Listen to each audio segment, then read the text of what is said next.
Мен Жумабай кызымын. Японияда баары мени Жумабай деп айтышат. Себеби Японияда фамилиясы менен айтат. Чет жерге чыгып иштеш керек эмес, чет жерге чыгып окуучу заман келди. Кымбат телефон алып жашаш эмес, кымбат билим алалы. Билим тармагын үйрөнгүм келди да, окугум келди. Япония абдан менин башымда революция кылды да. Хара деген ича, кири деген курсагын кесүү дегендей да. Биринчи кадам бул саат билимге байланышып япон тилин окуп башташ керек да. Кечке эле мамлекетти карап, мамлекет кылып бериш керек, аны мынтип бериш керек деп отурбаш керек. Өзү адам эмгектениш керек. Азыр ар бир кыргызстандык ошо Кыргызстанга болгон салымыбызды кош керек. Пирамида телеканалы өнөктүрүүгө кошкон зор салымы жана ак ниет эмгеги үчүн сыйланат. Келечекке кадам саат билим.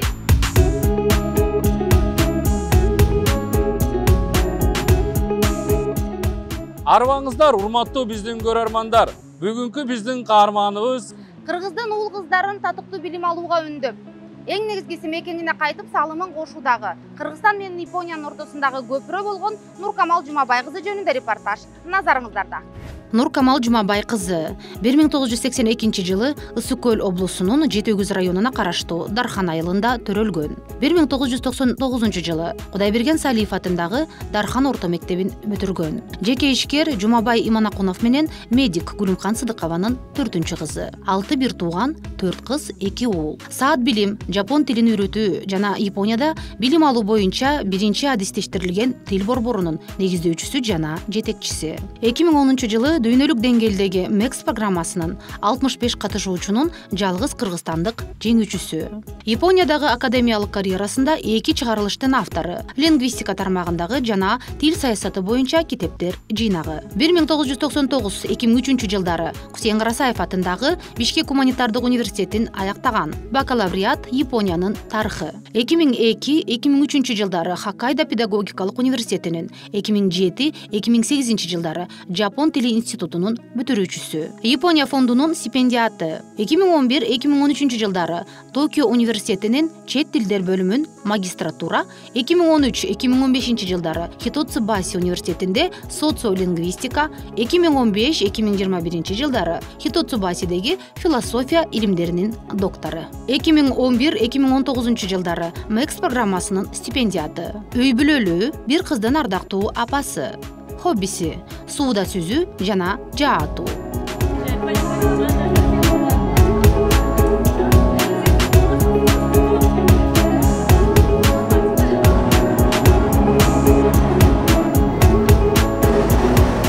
Токиого Кыргызстандан келген Нуркамал Жумабай кызы 20 жылдык педагогикалык тарыхында жапон тилин жана жапон маданиятын өздөштүрүп, өзүнүн илимий ишмердүүлүгүн ийгиликтүү жүргүзүп келген сейрек кездешүүчү кыргызстандыктардын бири. Биз ал өлкөдө Кыргызстандан барган студенттерди деги эле биздин мекендештерди чанда кездештирдик. Алсак, Япониядагы кыргыздардын саны болгону 700-дүн тегерегинде. Азыркы учурда ооба көбөйүп калгандабыз. Ооба. Анын арасында студенттер келип кеткендерден, эгер аларды эсепке албаганда, 200-дөн 300гө чейин эле биздин. Ооба, негизи студенттер 100-150 эле болуш керек. Алар убактылуу келип окуйт, анан кайра кайтат. Туурабы? Кандай деп ойлойсуз? Эмне үчүн Японияга кыргыз жарандары Японияда аз? Мисалы, Америкада суроталап көп, Италияда көп мисалы. Эмнегедир Японияда кыргыздар аз? Буга эмне себеп деп ойлойсуз? Япония бир аз жалгыраак да сырттагы мамлекеттерге, башка өзү маданияты менен, тили менен, анан өзлөрүн аябай мындай чоң рекламалашпайт да өзлөрүчү. Ошо япондор мисалы Япониядагы жашоо менен Американы салыштырганда деңгээли боюнча бирдей эле да. Бирдей эле. Керек болсо кээ бир жагынан Японияда жашаш ыңгайлуураак да, шарты да жакшыраак да. Коопсуздук жагынан же болбосо мамлекеттин жарандарына болгон кам көрүүсү, чет жерликтерге да кам көрүүсү бирдей да баары. Аябай мындай теңдиктин коому да жакшы, мындай демократия, теңдикти аябай жакшы баалашат. Бирок биздин жарандар көп билбейт ал нерсени. Япония көбүрөөк жабык да, баягы реклама кылып, Япония жөнүндө айтып берген адамдар аз да. Сизге окшоп мисалы, Аз, ооба, аз. Ошол биздин максат азыр Япония жөнүндө маалыматты биздин көрүүчүлөргө көбүрөөк берип, көбүрөөк таркатып, көбүрөөк түшүндүрүү. Сиз тажрыйбалуу адис катары 10 жылдан ашуун ушул Японияда жашаган жаран катары Япониянын маданиятын өздөштүрө алдыңызбы? Ушул убакыт ичинде. Кудайга шүгүр, жакшы деңгээлде эле өздөштүрдүм деп ойлойм. Себеби мен илимий иш университеттеги китептерди жазуудан тышкары ал жерде негизи бир аз башкачараак дүйнө да, чынында Япониянын университетиндечи.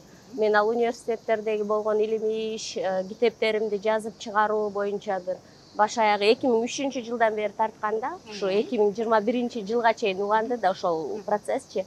Ал жакта такыр башкача Японияны тааный алдым да. Япониянын бир башка тарабы да. Анан япондор менен иштешип баштаганда ал такыр башка тарап. Бизнес Япония, бизнес японский, бизнес этика деген нерселер ал такыр башка да. Мен жалпы башка жумуштарыман да тышкары ошо бизнес японский, бизнес этика дегенди чечер жарандарга өтөм да. Японский компанияга чечерден чакырылып келген адистерге бизнес японский деп сабак өтөм. Ал өзүнчө бир жумуш да мен үчүн да. Ошол жактан да өтүп атканда байкайсың да алар кыргыздар эле эмес. Европалык адамдар, америкалыктар да бар арасында. Алар аябай мындай япон маданияты жабык деп сыртынан гана карап, баягы сыртынан карап жашагандар да. Анан ошо япон тилин, бизнес японский маданиятын өтүп, окуп, үйрөнүп атып, анан ичине кирет да. Анан ошондой адамдар менен жолугуп иштешкенде байкайсың да канчалык ушул коомго терең кирип кеткениңдичи. Керек болсо жумуштун үстүндө деле көптөр айтат, мен кыргызстандык болобу, Америка болобу, европалык бизнесмендер менен иш алып жүргөндө алар айтышат да, сен булардан айырмаң жок болуп калыптыр депчи. Ой жүгүртүү, этика, мисалы тактык, бир майда чүйдө нерсеге көңүл буруу. Япондор негизи көз карашы чоң карабайт булар. Кичинекей чекиттен баштайт да, анан ошол точкадан баштап, чекиттен баштап анан жазылат да көз карашчы. Мисалы жалпы бизде болсо бир жалпы картинаны карап туран ошого отуруп кете беребиз го иштеп. Булар болсо бир чекитти баштайт да, анан ошондон улап кетет да. Сиз кыргыз жараны катары, кыргыздын кызы катары Японияны кыргыздарга таанытуу максатта атайын Кыргызстандан студенттерге мүмкүнчүлүк бересиздер. Бул жерден окуганга, иштегенге, ошол мүмкүнчүлүктүн кандай түрлөрү бар? Ошол жөнүндө айтып берсеңиз. Абдан кызыктуу суроо. Бизде Кыргызстан жаш мамлекетпиз да. Ар бир жаран өзү түшүнөт да, бизде сезет. Азыркы коомдогу жаштар өзгөчө. Биздин муундагылар, бизден кийинкилер да биз өзүбүздүн гана жашообузду ойлоп эмес, мамлекет катары, кыргыз катары бул дүйнөдө биз ордубузду ээлеп, бир бутубузга тең туруп, мамлекет катары күчтүү мамлекет болушубуз керек деген нерсе биз ар бир азыркы жаранда бар деп ойлойм да. Мен да көп окуучулар менен баарлашканда алар да айтат да, Кыргызстан үчүн өзүнүн да маселесин көтөрөт, Кыргызстандын дагы бир салымын салайын дейт да. Ошол сыяктуу эле мен окуп бул жерде докторлугум жактап бүткөндөн кийин ошо докторлукту китептерибизди жазып жүргөн учурда эле жолдошум, мен ата-энем, жолдошумдун үй бүлөлөрү көп бир сүйлөшүү, бир туугандарыбыз менен сүйлөшкөндө деле Кыргызстандагы жаштар үчүн дагы бир өзүбүздүн тажрыйбабызды бөлүшүп, бир иштерди кылсак деген кыялдар болгон. Ошол ишке ашып, 2013-жылдан баштап, ошо Саат билим деген борборду ачып, окуучуларга жардам берип келебиз да. Анан ал жакта эми түрдүү программалар бар. Бирөөсү, ооба, 4-5 программабыз бар. Бир программабыздын бири мектеп окуучуларын кабылдап, япон тили, англис тили, математикадан жакшы болсо, япон тили жок бирок, мисалы да, англис тили, математикасы жакшы, япон тилин билбеген окуучуларга бизди өзүбүзгө чакырып, онлайн сабактар азыр япон тилин окутабыз. 11-ди бүткөнчө. 11-ди бүткөн соң Япониянын мамлекеттик MEX деген программасы бар. Мен дагы ошол MEX программасын магистратура, докторантурасын бүткөм. Саат билим борбору Кыргызстандагы жеке мектептерден, жеке борборлук центрлерден, биринчилерден жана жалгыз эле ошо MEX программасынан жыйынтыгы бар да. Биздин окуучулар өтүп тапшырып келатат даярданып.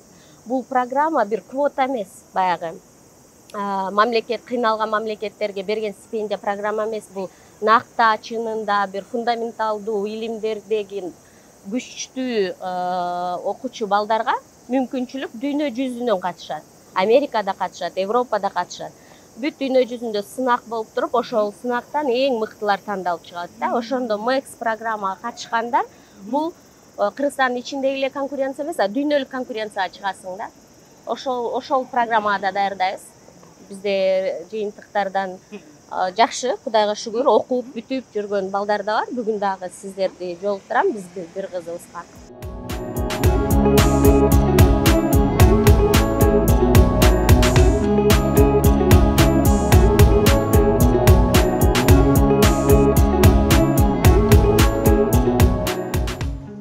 программабыз болсо жеке өзү акчасына окуучулар тапшырып келет.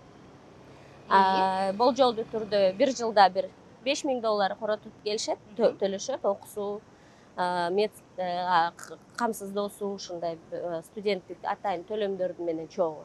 Ал окуучулар болсо бул жерден иштегенге да мүмкүнчүлүк бар да, иштешет. 4 саат япон тилин окуп, 4 саат иштейт. Бул даярдоо университетке, колледжге.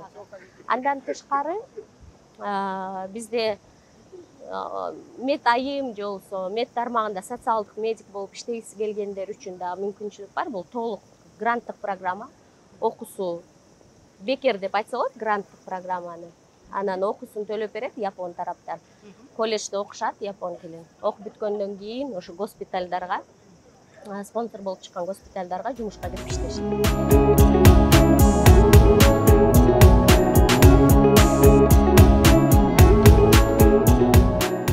Саат билим аркылуу келдик. Өзүбүздүн мындай өзүңүздүн аракетиңиз менен келдиңиз. өзүбүздүн аракетибиз менен. Эмне үчүн Япония? Эмне үчүн Японияны тандадыңыз? Негизи эле Япония сизди эмнеси менен шыктандырды? Япония чындап айтсам, бул мен көздөп жүргөн мамлекеттеримдин бири деп айтсам болот. Себеп дегенде жаш кезимден бери япон спорту дзюдо менен машыгып келгем.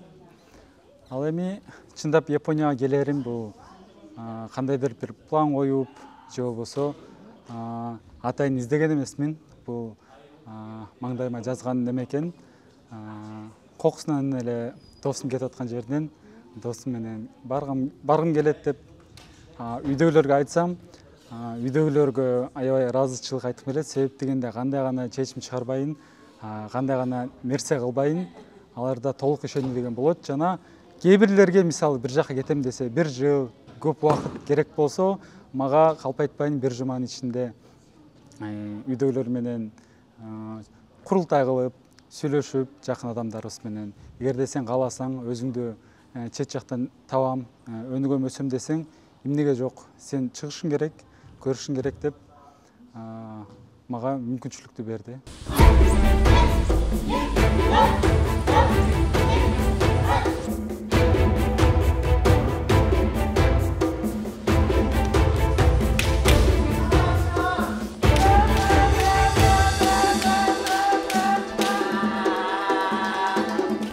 Программабыз болсо, типографиянын гранттык программасы бар. Ал жерде болсо күндө япон тилин 4 саат окушат, 4 саат иштешет. Эртең почтальон болуп иштешет да балдар, кыздар. Ал жерде болсо окуусун төлөп беришет. Бир комнат квартирасы Токиодо өзүнчө, ар бир окуучу өзүнчө жашайт ал жерде. Жакшы мүмкүнчүлүк да бул. Окуусу келет, бирок акча каражатынан кыйналган балдар үчүн баягы биринчи трамплин сыяктуу да. Көтөрүлүп, ары кийинки кадам таштап кеткенге жөлөк да жакшы. Мен Японияга биринчи жумушка келейин деп чечкем. Анан жумушка карантин болуп, жолдор жабык болуп, анан келе албай калганда Нуркамал сенсей онлайн окуу болот да. Онлайн окуу болуп жаткан учурда ошол газетадан жакшы сунуш түштү, келип иштесеңер болот деп айтты. Мен ал кезде N4 уровеньде болчумун. Документтерибизди бүт даярдап беришти. Анан келип иштей баштадык. Жашаган жерибиз бекер болот да. Жумасына 28 саат иштеп, анан айлыгыбыз 83.300 айлык иен алам да. Анан мектептин акчасы болсо ай сайын 60.000 иендей болуп жатат да примерно. Анан жашап жаткан жашоо шартым ыңгайлуу, бир комнаталуу квартирада жашайм. Ал Токионун баасына эсептегенде 60.000 иендик квартирада. Бүт ичинде бардык жашоо шарттары бардыгы бар. Анан дагы бир акыркы 5-чи программабыз 2015 жылдан бери иштеп атат. Ал программа ошо биздин өзүбүздүн иштеп тапкан каражатыбыздын бир бөлүгүн берип окуучуларга контрактын төлөөгө жардам беребиз. Контракттарын төлөп, 1 жылдык чыгымы мектептеги япон тил мектебине түшөт да, биринчи чет жерлик жарандар тил жакшы билбегендиктен. Ошол чыгымын жаап беребиз. Окуучулар бул жерге келип иштешет. Иштеп окуйт. Студенттик улук саат мамлекеттен берген улук саатта иштешет.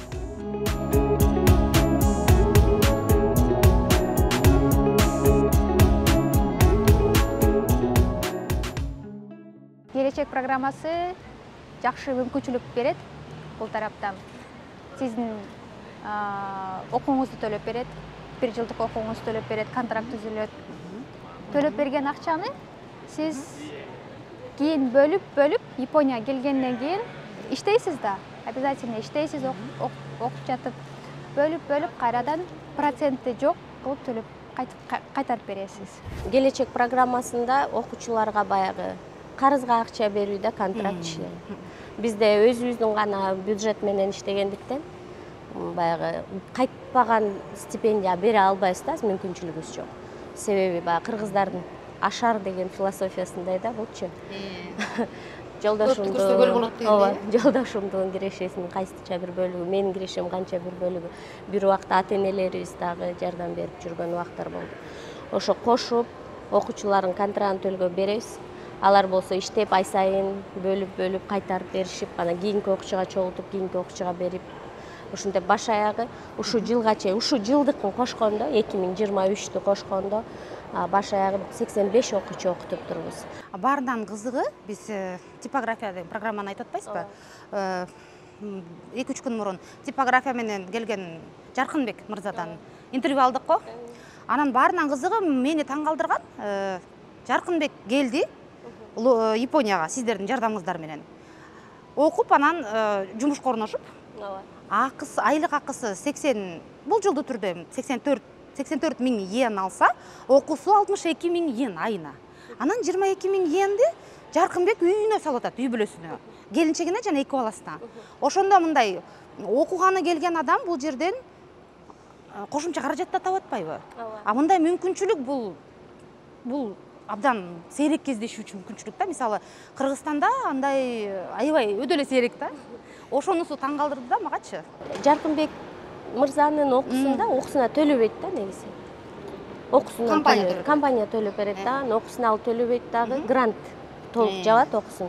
Ошондуктан жана алып аткан 85 миң йен ошондой баягы өзүнүн тамагына гана коротот да. Ошондуктан 85 миң йенди бөлө алып атат да. Грант эмес, өзүнүн акысына тапшырып келген окуучулар жана 28 саат иштегенде жумасына андан көбүрөөк алышат да. Себеби алардын иштөө сааты башкача, иштеген жери башкача дегендей. Мага дагы бир нерсе кызыктырды. Сиздер окууга келген студенттерге жумуш жагынан дагы жардам берет экенсиздер. Ошонусу жакты да.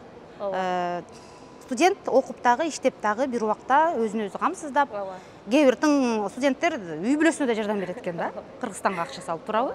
Негизи баягы Японияда аябай баары тартип менен болгондуктан мындай шуурга тизгендей десе болот да. Келгенден кийин баары баягы роботтой болуп эле баарыныкы чечилген маселелер да, ошону туура эле аткарып кете берсе, ошо туура эле болот да.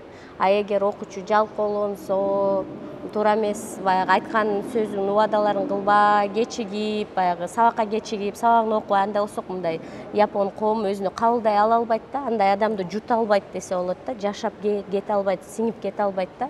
А эгер өзү башынан эле Кыргызстандан даярданганда, баягы саат билимде япон тилинен тышкары Япониянын жашоосуна даярдоо сабагыбыз бар да. Ал жерде мусорду кантип бөлүш керек, скорый кантип чакырыш керек, салыктарды кантип төлөш керек, пенсионный фондко кандай кирип, пенсионный фонддон 100% кандай бошотуп аласың, салык төлөгөн салыгыңды мамлекеттен кантип кайтарып аласың, студенттер кайтарып алат да салыктарынчы. Ошол процесстердин баарын банк системасы, окууга тапшыруу баарын өткөн учурда япон коомундагы адамдардын бири-бирине болгон талаптарын да үйрөтүп айтып кетебиз да. Ошону жакшы түшүнүп, аябай башына түйүп алган окуучуларга жашоо оңой. Бат эле жумушун таап кетет. Керек болсо кээ бир окуучулар бар, учуп келип конуп эле 3-күн күнү жумушка чыгып кетет. Силер Миязаки колледжине барганда көрдүңөр окшойт, кыздар балдар кандай тың жашайт, Ал кичинекей эле кыздар балдарда, кээ бирөө деген мектепти бүтүп эле келгендер, өзүнүн жашоосун жакшынакай алып кетет. Кыргызстанда мисалы 1-курста окуп жаткан окуучу өзүн камсыздап, окуусун камсыздап, жашоосун камсыздай албайт тилекке каршы. А Японияда андай мүмкүнчүлүк бар. Японияга окууга келиш керек да, кара жумушка эмес. Окуш керек, билим алыш керек, анан ошол куралды алып анан иштеш керек. Кыргыздардын, мисалы, сиз бүт мектептерден, профессорлордон биздин угуп атасыңар, баягы кыргыз окуучулар кандай десе, баары эле айтып атат да, аябай улут суруктуу, оор басырыктуу, окуусуна абдан көңүл бурушат, кыйын окушат, келечекке койгон баягы максаттары бекем, чоң, и ошо жетет деп атат да, ошогочу баягы жылда көрүп аткан окуучулардан. Бизде абдан көп потенциалы чоң жаштар. Абдан көп. Акылдуу жаштар, Акылдуу жаштар көп. Биздин Кыргызстандын келечеги, мен коркпойм азыркы учурда. Карап, биздин жылда келген сайын жаштардын билим деңгээли жогорулап атканын көрөсүң да. И ошол эки нерсени кичине эле түрткү керек. Бизден кичине жогорураак муундар биз мисалы иштеп калдык да. Ошо таап аткан ырыскыбыздын бир бөлүгүн ошо жаштарга берип, кичине түртүп койсо, алар канатын кагып бат эле учуп кетет дагы. Анан бизде билимдүү жаштар көбөйсө, макул, азыр шарт жок Кыргызстанда баарына жумуш. Азыр иштеп турушун ушул жерде тажрыйбасын чоңойто берсин. Ошонун баары бир убакыт болот, Кыргызстанга кайтат. Мамлекеттин түсү өзгөрөт. Кыргызстан мамлекет деңгээли абдан өзгөрөт. Биз Кыргызстан дүйнөгө кара жумушка жаштарды экспорт кыла турган мамлекет болбошубуз керек. Биз дүйнө жүзүнө студенттерди жиберген мамлекет болушубуз керек, окутушубуз керек. Анан алардын кайтып келиши менен биздин мамлекеттин түсү башка жака өзгөрөт да, жакшы.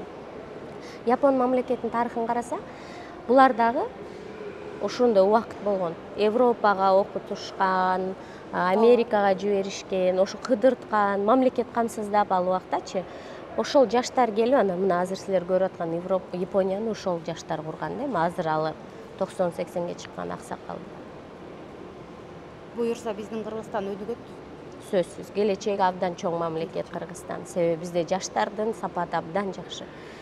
Жана Япон мектептерин кирип көрдүңөр го, дүйнө жүзүнөн 160-170 мамлекеттен кирет. Ошолордун арасынан айтып атпай, кыргыз окуучулар такыр башка дейт. Мына биздин кошуна мамлекеттер менен салыштырганда да башка. Сапаты башкача. Кээде болот арасында өйдө ылдыйлар. Алар дагы аракет кылса кошулуп кетет, аракет кылбаса Япон мамлекети алар чыгарып коет да, Кыргызстанга кайтышат. Жарашпагандар да. Япон мамлекети эмгекчил, тартиптүү, билимге умтулган жаштарды сүйөт экен да. Ооба, ооба. Мындай да, эшиктер көп Японияда. Бир гана ачкыч эмгек. Бизде саат билимде да айтабыз ар дайым окуучуларга. Биз Жапон жарандыгын алгыла дегенде агитация кылбайбыз. Бизде философия, биздин тартип ушундай да. Экинчиси, кара жумушта иште деп агитация кылбайбыз.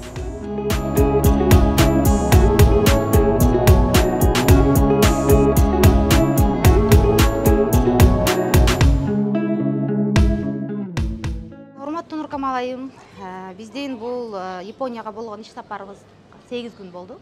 8 күн бою сиз бизди коштоп, биздин жаныбызда болуп, түшүндүрүп, которуп берип атасыздар. 8 күндүк убактыңыз эми Япония бул Кыргызстан эмес, биякта ар бир мүнөт, ар бир секунд жазылган турабы. Ошол 8 күндөн бери бизге көңүл буруп, биз менен жүрүп, ушу биздин мекендештерибизге жакшы маалымат менен бөлүшүп, жакшы пайдалуу маалыматтарды айтып берип түшүндүрүп атасыз. Сиздерге чоң рахмат, ыраазычылык билдиребиз. Анан эми буга чейинки биздин репортажыбызда сиз дайыма которуп берип, дагы бир жолу айтып кеткендей. Анан бирок сиз өзүңүз жөнүндө бизге абдан кызыктуу болуп атат да. Негизи Нуркамал деген ким? Нуркамал кайсы жактан келди Японияга? Эмне болуп келип калды? Эмне үчүн Япония? Ушул тууралуу айтып кетсеңиз. Рахмат сизге дагы, Айдайым, Пирамида телеканалына, Дорон Атакановичке кыргызстандык жарандар жөнүндө маалымат алып, биз менен учурлашып, баарлашкан келгениңиздерге терең ыраазычылык билдирем. Сиздердин сапарыңар аябай узак болду. Бирок аябай бизге чоң энергия, чоң мотивация берип атасыңар. Чоң рахмат сиздерге. Эми сиздин сурооңузга айтып берсем, кыскача мен өзүм Кыргызстандамын. Ысык Көл областынан, Жетөөздөн, Дархан деген айылда тарбияланып өскөм.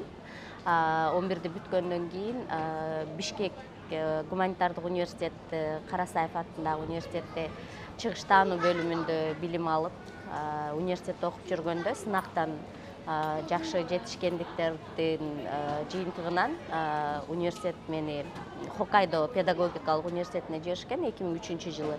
2003 жылы мен биринчи Японияга келдим.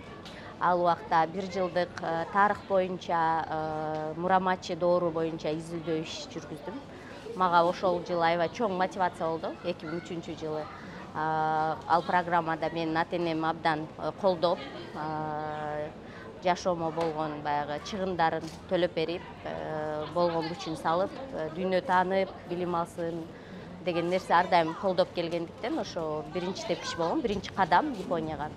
Андан кийин Кыргызстанга кайтып барган соң университетте мугалим болуп 7 жыл иштедим.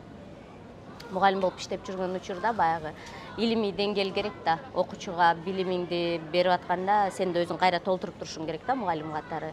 Ошол максатта элчиликтин Жапон мамлекетинин MEX деген программасы бар. Толук бул стипендия. Ай сайын ал убакта бизге ошо $1,500 стипендия бөлүп берип, анан окуубузду төлөп беришкен жана магистратурада, докторантурада окуубузду андан тышкары авиабилеттерибизди төлөп берип, илимий ишибизди колдогон программа да. Ошол программага тапшырып калдым. Сынактан өтүп, элчилик аркылуу ошол программадан өтүп келип, анан 10 жыл ошол программанын ичинде иш алып бардым. Токио чет тилдер университетинде биринчи магистрский ишимде болдум. Андан кийин Хитоцубаши деген университетте магистрский иште болуп, андан ошол эле университеттен докторантураны улантууну сунушташты.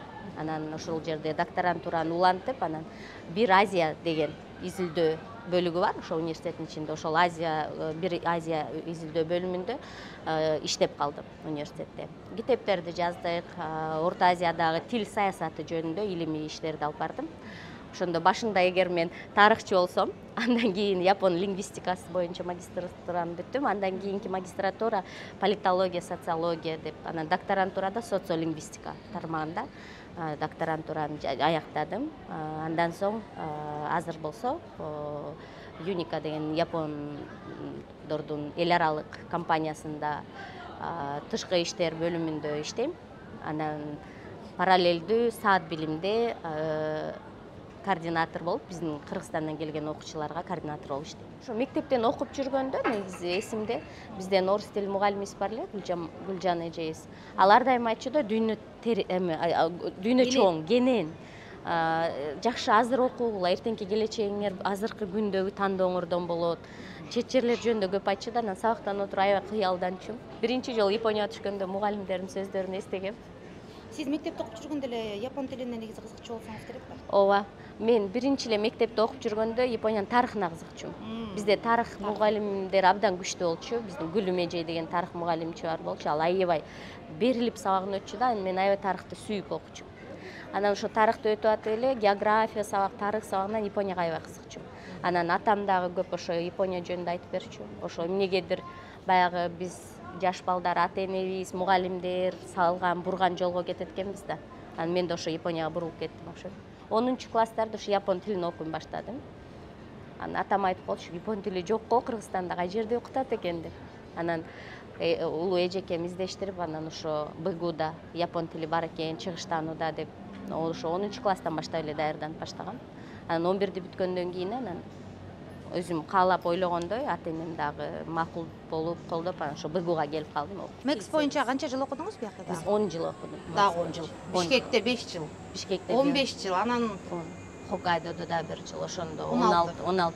Сиз өмүрүңүздүн 16 жылын окууга жумшаган экенсиз да, Ооба, ошондой болуп калды. Негизи дагы окуйн деген оюңузда жокпу? Азыр деле окуу процессиндебиз. Ар кандай китептердин үстүндө иштеп, сөздүктөрдүн үстүндө иштеп, ушундай ар дайым. Дипломдук ишимди Японияда баштан биринчи япон тилинде жактадым. Анан ошол эле ишти кайтып келип, Бишкекте кайра кыргыз тилине, орус тилине которуп, анан орусча жактадым. Сиздин ошол дипломдук ишиңиздин темасы мага абдан кызыктуу болуп турат да. Мен дипломдук окуп калганыма караганда. Ооба, дипломдук ишим харакири деген темада болгон. Тарыхта бул харакири деген өзүн өзү өлтүрүү, жаман угулат, бирок ошол жердеги философия эмне үчүн япондор ошондой кадамга барган, самурайлар деп мага аябай кызыктуу болгон да. Азыркы жашоодогу япондордун ошо илгерки харакири философиясы калып калганбы деген нерсени изилдөө максат болгон да. Эми харакирин эң биринчи эле баягы экономикалык жагынан караганда самурайлар өзүнүн баягы генералына да өзүнүн берилип кызмат кылганын көргөзүш үчүн генералдын аркасынан кетип чогуу өзүн өзү өлтүрүшкөн, же болбосо баягы туура эмес иш кылса өзүнүн тазалыгын көргөзүш үчүн күнөөсүн мойнуна алып аткан көргөзүп, хара деген ича, кири деген курсагын кесүү дегендей да, ичин кесүү курсагын. Анан ошо курсакта жан, адам жаны курсакта дейт да, чын жүрөктөн деп биз жүрөк айтабыз го. Япондордо болсо курсак, чын курсактан дегендей. Керек болсо япон тилинде мындай сөз бар. Биз кел чын дилибизден сүйлөшөлү, чын жүрөктөн айталы деген кыргыз тилинде сөз болсо, япондордо харао ватте сүйлөшөбүз дейт да. Ватте деген курсактарыбызды ачып сүйлөшөлү деген сөз да. Мындай кандай түзмө түз которсо. А бирок мааниси жагынан бул фразеологизмди чын жүрөктөн сүйлөшөлү деген мааниде да.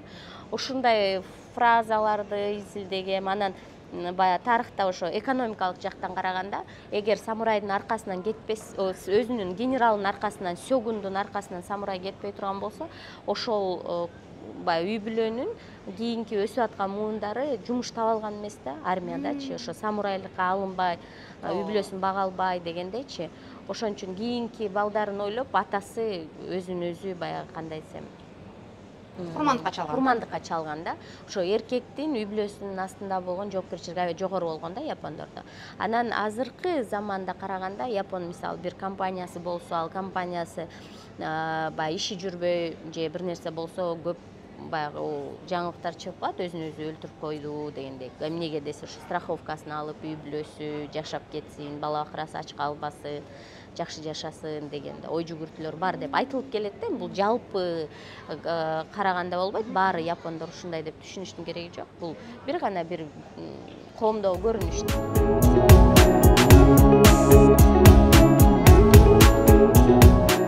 Атам менен мамам жөнүндө айтсам, аябай баягы билимге кызыккан адамдар. Аябай баягы жашы 70тен өтүп калган адамдар, бирок биз менен чогуу эле ошо азыркы дүйнөдө болуп аткан бир жаңылыктарга, илимге абдан кызыккан адамдар. Кичинекейимден мен ойлойм, ошол үй бүлөдө төрөлүп калган үчүн ошо билим жолуна түшүп калдым деп. Себеби атам менен мамам да аябай китепке кызыгып окуп, бир дүйнөдө жаңы нерселерди айтып берип, география, сөзсүз түрдө карта болчу. Атам баягы шаарлардын аттарын айтып эле жаттатып, анан тапчы бул шаар каякта, бул шаар каякта деп анан ошо картаны карап алып эле кыялдана берчүмүн да, мен ушул шаарларды көргөнү барсам депчи. Бизде тилчилер көп. Улуу эжекем тарыхчы, экинчи эжекем доктор, врач тармагында академияны бүткөн. Үчүнчү эжекем кыргыз тил, түрк тилдеринин филологиясын бүткөн. Андан кийин менден кийинки иним Кытай тилин бүткөн, экономика тармагын. Анан да бир иним бар, дагы бир кичүү иним, ал аграрный тармакты бүткөн. Ошо бизде дагы баягы 11-ди бүткөндөн сөзсүз түрдө эле 12-чи жылдай болуп университетке өтүш керек болчу да, баягы окубайт деген бир ой турбаптыр да. Ошо тандоо берилген эмес да, анан ар бир өзгесин тандап. Жогоруда айткандай, саат билимди өзүм негиздөөчүлөрдүн бири болгондуктан, саат билим иши бул жака Японияга келген окуучулардын кураторствосын кылам. Окууга тапшыруу маселелер же жашоодо маселелер болсо кеңештер берип. Андан тышкары Юникада жумуш, андан тышкары өзүбүздүн Японияда компанияда, Икигайдо компаниясында дагы котормочулук бөлүмдө иштейм. Андан тышкары бизнес японский деген бар. Баягы бул жактагы бизнесмендер же ошо менеджерлер чакырылып келгенде, чечерликтер, алардын япон тили бизнес уровенде болбосо, ошолорго сабак өтүү хобби катары улантырам, бирок баягы абдан кызыктуу хобби да мен үчүн. Андан тышкары ошо китеп 2-3 китеп университеттин учурунда чыгарылган. Азыр болсо дагы бир китептин үстүндө иштеп атабыз. Мен жалгыз эмесмин, ал жерде ал сөздүк. Бул кыргыз тилинде тилекке каршы япон тилинин, кыргыз тилинин сөздүгү жок да, ушуга чейин.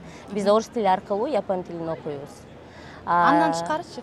Андан тышкары хоббилерди айтып келсем, мен өзүм сүзөм, анан жаатам. Сиздердин 13 тил мектеби жана 9 колледж. Ошол колледждерди кандай көбүнчө кандай тармактарга суроо талап көп биздин Кыргызстандан келген студенттер? Акыркы учурда IT тармагы көп, анан туризм, бизнес тармагы көп болот. Анан дагы бир тармак бул отельный бизнес деп да, өзүнчө бир отель тармагын окуган тарапта, ошол жак көбүрөөк болот. Медицина, Медицина канча тармак бар өзү? Негизи чечерлик жарандар үчүн Японияда медицина тармагында окуш бир топ оор, бирок жалпаланбогон, кыйын окуган балдар, кыздар окуса болот. Абдан жакшы деңгээлде билим алса болот. Көбүнчө ушу тармактарга кетет да. Андан тышкары мына биздин деле студенттер сурап келсеңер, түрдүү тармакта окугандар бар да. Мисалы, жогоруда айтылгандай, бизде Айдинасан Мэкс программасында окутуп, психологияда окуйт да. Кыргызстандан биринчилерден болуп. График дизайн жагында окугандар бар. Политология, социология тармакта окугандар бар. Түрдүү ал эркин кете берет. Өзүнүн каалоосуна жараша. Өзүнүн каалоосуна жараша. Мисалы мен Кыргызстандамын. Мисалы менин кызым быйыл 11 класста бүтөт. мен Японияга кызымды жөнөтүшүм үчүн кимге кайрылышым керек? Биринчи кадам бул саат билимге байланышып япон тилин окуп башташ керек да. Себеби бул жерге келгенден кийин студенттер жумасына 28 саат иштегенге укук алат да, уруксаат алат. Ошо 28 саат иштеп, бир жумада, бир айдагы өзүнүн кирешеси менен баягы чыгымдарын жаап алыш үчүн да жакшы айлык алып иштешет балдар кыздар. Ата-энелеринен акча албай жашап кетүүгө ыңгайлуу шартта, ал үчүн тил билиш керек да жакшыраак. Кыргызстандан келгенге чейин япон тилин окуп даярданышат. Ал япон тилин сиздердин эле ошол эле саат билим? Ооба, саат билимде онлайн окуу болот. Андан кийин Японияга келгенде келермен ушу аэропорттон баштап эле тосуп алып, жатаканага жайгаштырып, бир процедураларын чогуу кылабыз. Саат билимдин бир өзгөчөлүгү биздин жумушубуз көбүнчөсү Токиодо болгондуктан, бул жака келгенде окуучуну бул жактан да карайбыз да. Окуучу бала өзү болду мындан ары мен өзүмө баягы жардамы жок, жөрмөлөп эмес, тайтайлап эмес, мына чуркап калдым деген учурга чейин биз саат билим жанындабыз да. Бизге кайрылып жардам сураган окуучуларыбыз эч качан жоопсуз калбайт. Мисалы Японияда 20 жаштан баштап пенсионный фондго пенсионный книжка ачыш керек. 20 жаштан баштап төлөп баштайт. Ошонун төлөмдөрүн чечерлик жаран кандай төлөйт? Төлөбөйбү? Мисалы чечерлик жаран пенсионный фонд төлөп жүрсө, өзүнүн мамлекетине кете турган болсо, Япон мамлекети кепилдик берет 100% аны кайтарып бергенге. 70% Япониянын ичинде болгондо кайтарып кетет. 30% Кыргызстанга кеткенден кийин көргөзүлгөн счетко которулат пенсионный фонддон. Бирок тилекке каршы мен угуп билип жүрөм, кээ бир баягы ар кандай жумуштарга келген балдар кыздар бар да, баягы курулушка, ушундайларга. Ошолор ошо өзүнүн укугун билбей, пенсионный фондко төлөп жүргөн акчасын таштаган бойдон Кыргызстанга кетип калышат. Ал жерде бир топ чоң сумма чогулат да, бир жылда $3000 тегерек чогулуп калат. Биздин окуучуларга, кыргызстандыктарга жетишпейт, мындай өзүнүн ден соолугун караганды билбейт да. Ошол жак тармактан баштайбыз сабактарды. Мисалы кандай симптомдор кооптуу болот да, мисалы аллергия деген кандай, жүрөк оору деген эмне, боор, бөйрөк, кадимкидей эле анатомиянын бир сыры өтүп чыгабыз да. Мен ойлойм, башка балким борборлордо жок болуш керек деп ойлойм да, мындай нерсе биздин өзүбүздүн бир авторлук программада бул. Ушул авторлук программаны ачып, баштап өнүктүрүүгө сизге ким себепкер болду? Анан максаты эмне? Саат билимдин максаты Кыргызстан жаш мамлекет, биз баарыбыз сезебиз, бизде абдан чоң көйгөйлөр бар. Бирок Кыргызстандын бир жараны болгондуктан ошо өзүмдүн милдетимди аткаргым келет эле да. Кудайга шүгүр, мага жаратуучум Кудайым көп мүмкүнчүлүктөрдү бериптир. Мисалы, баарында эле боло бербейт да, мындай мүмкүнчүлүктөрчү мага буйруган. Абдан ыраазымын ошо мүмкүнчүлүк. Анан ошо мүмкүнчүлүктөн алып аткан рызкыны башкалар менен бөлүшүп, биздин өзүбүздүн жарандар менен, менин бир мекендештерим менен туура жолго салып кетүүгө өзүм салымымды кошкум келет эле да. Ошон үчүн сабактан, мисалы, мен 8 саат Япон компаниясында иштегенде, дагы 3 саат билим жумушун кылам да. Күндө ошондо 11 сааттан иштеп калам да. Бирок бул жанды кыйнап иштемес, жан дилиң менен рахат алып иштөө да. Келечекте, мисалы, мен да энемин да. Менин балам да Кыргызстанга кайтып барып мекенине жакшынакай ошо жерде мен баламдын жакшынакай мекени уясы болсун дейм да. Ар бир куш өзүнүн уясын жасагандай эле, азыр ар бир кыргызстандык ошо Кыргызстанга болгон салымыбызды кош керек.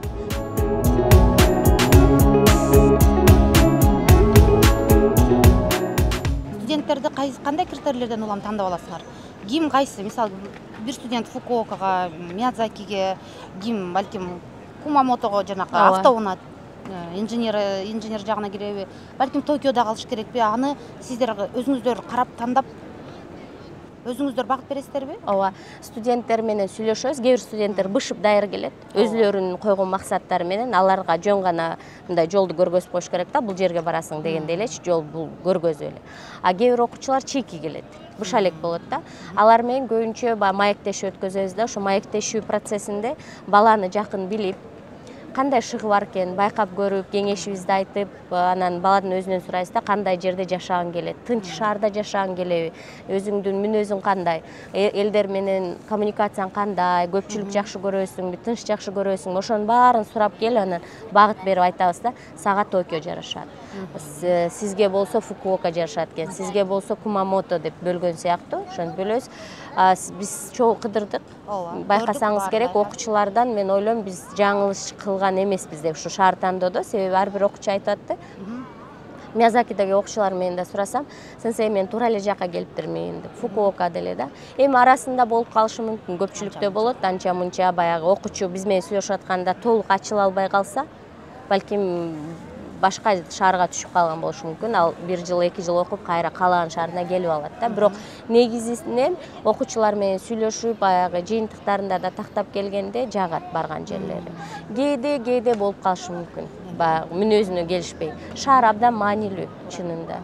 Учурда биякта канча кыргыз жараны, канча кыргыз студент азыр окуп атат сиздердин колуңуздарда, сиздердин карамаңыздарда? Азыркы учурда окуп аткан студенттердин саны бир 50 тегереги. Буга чейин келечек менен окуткан окуучулардын саны 70. Бирок ага кошумча дагы өз акысына окуган, же болбосо МЭКСке даярдан окуган программалар башкаларды кошуп келгенде баш аягы 200 окуучуну буга чейин окуттук да. 2010-жылдан бери жалпысынан канча окуучу? 2010 жылдан баштап жалпысынан 200 окуучудай болду. Ооба, 200 окуучу. Окуп кеткени, окуп калганы? Көбүнчөсү калгандар да. Кеткендери Японияга, өзүнүн Япониядан таап албаарына көз жеткендер сөзсүз түрдө калбайт да. Анан акыркы суроом болсун, Японияда жашаган кыргыз эмнеге такыр күнө албайт? Аябай орсура. Мага аябай орсура, себеби мен аябай көнүп кеткен кыргыздарданмын да. Эмнеге күнө албайт болду экен? Эми ал ар бирөөдөн сураш керек болуш керек да, ошо кыргыздардын өзүнөнчү. Ошо канча студенттер менен иштеп атасыз, сиз баарлашып атасыз, анан оюңуз? Көп уккан нерсемди эле айтайын, бирок бул нерсени жалпылаш болбойт. Кыргыз ар бир адамдын өзүнүн ою бар да. Жалпылагандан эмес, бирок көбүнчө биздин кыргыз студенттерибиз айтат. Япондор мындай күлүп сүйлөйт, бирок ар жагында эмне ойлоп атат билбейбиз дейт да. Ошол нерсени тилекке каршы 200-дүүлүк деп ойлоп алат да, бирок бул 200-дүүлүк эмес, бул бир гана тарбия жана коммуникациянын, этиканын эле бир тартиби да. Ичиңде кандай болуп атсаң дагы жүзүңдө күлүп сүйлөшөсүң да. Бизде кыргыздардын маеги, стратегиясы башкачараак да, биз бетке-бетке айтышып, сүйлөшүп алып, анан тынчып калабыз да. Япондордо болсо аябай ачуусун бекем кармап, күлүп, жайнап, мынтип, жүгүнүп коюп, ошол нерсеге күнөө алышат. Ичинен келип атса да, ичинен жаман айтып атса да, сыртынан билгизбейт. Сабырдуу аябай. Учурдагы 18-ден 30 жашка чейинки улан кыздарга жапон тилин окууда грант, жатакана, кошумча жумуш жана документтерин даярдоого жакшы мүмкүнчүлүк берет. Жеке тажрыйбасынан улам, өзүнүн билимге болгон ачкөздүгү менен мээнеткечтиги каарманыбыздын ата-энесинин ишеничин актоодо чоң роль ойногон. Алгач 21 жашында келген патриот кыргыздын кызы эл үчүн эч жүрөгү менен дилин арнап, Кыргызстан менен Япониянын ортосундагы көпүрө ар дайым кеңешин берип, көп окуйт. Ал эми жумуштан сырткары Нуркамал айым Кыргызстандын тарыхы менен катар Япониянын тарыхын изилдеп, ар бир жердин өзүнүн баяндары бар жана ал өзгөчө мааниге ээ экендигин белгилеп кетти. Бул тараптагы таштарды көрүп атсаңар, суунун жээгинде, деңиздин жээгинде быдыр болуп баягы сызылып турбайбы? Бул жерде ошондой бир легенда бар экен да, баян бар экен.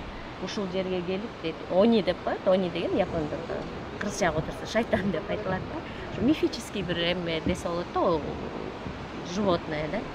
Шайтан деп деле которсо туура эмес келип калышы мүмкүн, бир мифический герой деп айтсак болот да, каарман. Ошо келип кирин жуучу деп айтат экен да. Ошон үчүн жана быдыр болуп турбайбы баягы.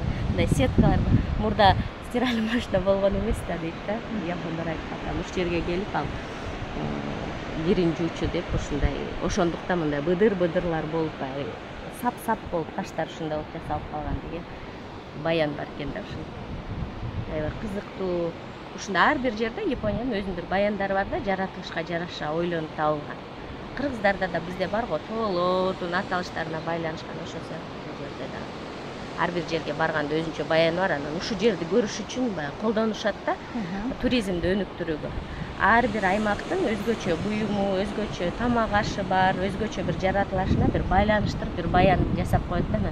Ушул жерди көрүш үчүн байкасаңар, ушул жолдон токтоп, анан ушул жерге чыгып, сүрөт тартып, анан ошо уккан баянын, ушул жер турбайбы деп көрүш үчүн туристтер келет.